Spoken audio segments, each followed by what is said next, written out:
গোটা দেশ এখন তাকিয়ে আছে বৃহস্পতিবারের দিকে।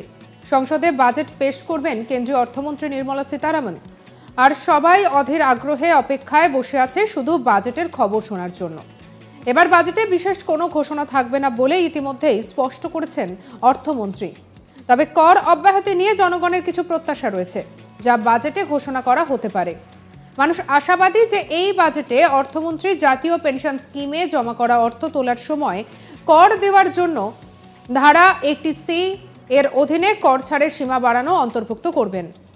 একই সময়ে বেতনভোগী কর্মচারীরা হোম লোন পরিশোধের জন্য একটি পৃথক ছাড় পাবেন এবং ধারা 80C এবং 80D ছাড়ের বৃদ্ধি পাবেন বলেই আশা করা হচ্ছে।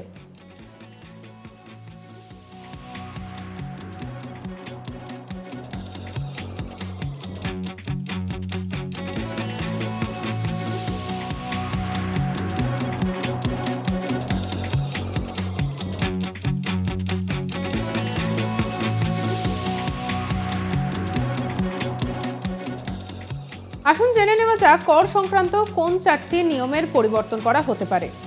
প্রথম যেটা চলে আসছে সেটা হচ্ছে বেসিক ছাড়ের সময়সীমা বৃদ্ধি।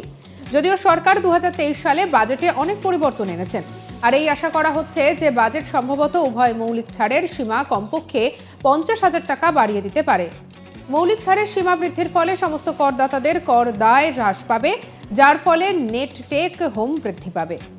2 নম্বরে যেটা চলে আসছে জাতীয় পেনশন প্রকল্পে অবদানের জন্য ছাড়ের সমতা অনুমোদন। আপনি যদি ন্যাশনাল পেনশন সিস্টেমের বিনিয়োগ করেন তাহলে আপনি আয়কর আইন 1961 সালের ধারা 80CCD1B এর অধীনে 50,000 টাকা পর্যন্ত অতিরিক্ত ছাড়ের জন্য দাবি করতে পারেন। ধারা 80C এর আরও একটা যেটা চলে আসছে সেটা হচ্ছে 1.5 লক্ষ টাকা কর ছাড়ের সীমার উপরেও এই ছাড়টি দাবি করা যেতে পারে। 14% বেতন, যেখানে এই ধরনের অবদান কেন্দ্রীয় বা রাজ্য সরকারি কর্মীদের দ্বারা করা হয়, অন্য কর্মচারীদের ক্ষেত্রে বেতনের 10%। বর্তমানে আয়করের বিধানগুলি ধারা 10 বা 13A এর উদ্দেশ্যে শুধুমাত্র দিল্লি, মুম্বাই, চেন্নাই, কলকাতাকে মেট্রো শহর হিসেবে বিবেচনা করে। মেট্রো শহরগুলির মধ্যে এই ছাড় গণনা করার শর্তগুলির মধ্যে একটি হলো মূল বেতনের 50%। এরপরে 4 নম্বরে যেটা চলে আসছে ট্যাক্স স্ল্যাব পরিবর্তন। পুরনো কর ব্যবস্থায় 2014 সাল থেকে ট্যাক্স স্ল্যাবগুলির কোনো পরিবর্তন হয়নি, যার কারণে জনগণের ওপর করের বোঝা বাড়ছে। এমন পরিস্থিতিতে পুরনো কর ব্যবস্থার অধীনে কর স্ল্যাবে পরিবর্তনের প্রত্যাশা করা হচ্ছে।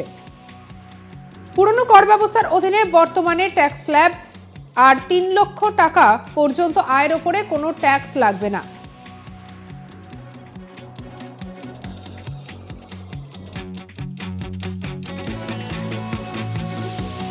এরপরে যেটা চলে আসছে 3 থেকে 6 লক্ষ টাকা পর্যন্ত আয়ের উপরে 5% কর আরোপ করা হবে। 6 থেকে 9 লক্ষ টাকা পর্যন্ত আয়ের উপরে 10% করের আরোপ করা হতে পারে। এরপরে যেটা জানা যাচ্ছে যে 9 থেকে 12 লক্ষ টাকার মধ্যে আয়ের ক্ষেত্রে 15% সুদ লাগবে এবং 12 থেকে 15 লক্ষ টাকার মধ্যে আয়ের উপরে 20% সুদ এবং 15 লক্ষ টাকা বা তার বেশির আয়ের উপরে 30% কর দিতে হবে। এবার যেটা জানা যাচ্ছে যে গৃহ ঋণের ওপর পৃথক কর ছাড়ের প্রত্যাশা। আয়কর আইনের ধারা 80C এর অধীনে একটি আবাসিক বাড়ির জন্য গৃহ ঋণের মূল পরিমাণ পরিশোধের জন্য করযোগ্য আয় থেকে 1.5 লক্ষ টাকা পর্যন্ত কাটার অনুমতি দেওয়া হয়। যাই হোক, আপনি জীবন বীমা স্কিম, সরকারি স্কিম এবং অন্যান্য সহ আরও যে সমস্ত স্কিম রয়েছে সেই সমস্ত স্কিমের অধীনেও এই ছাড়টি নিতে পারেন। এমত অবস্থায় জনগণকে স্বস্তি দিতে গৃহ ঋণ পরিশোধের জন্য আলাদা কর অব্যাহতি চালু করা যেতে পারে বলে আশা করা হচ্ছে।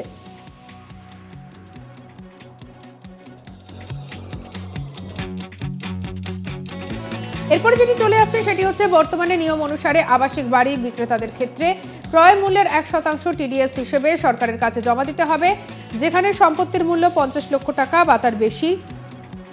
বিক্রেতা যদি একজন অনাবাসী ভারতীয় হন তাহলে ট্যাক্স জমা দেওয়ার প্রয়োজনীয়তা আরও জটিল। একজন NRI এর ক্ষেত্রে উচ্চ হারে ট্যাক্স কাটা হয় এবং ক্রেতাকে একটি TNP-তে ট্যাক্স জমা দিতে এবং ETDS রিটার্ন ফাইল করতে হয়।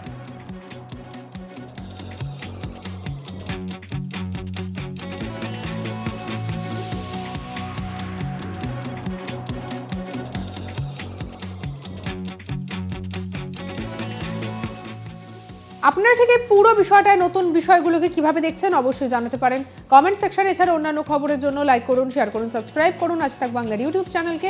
আমরা এখন রয়েছি হোয়াটসঅ্যাপেও, তাই ফলো করে নিতে ভুলবেন না।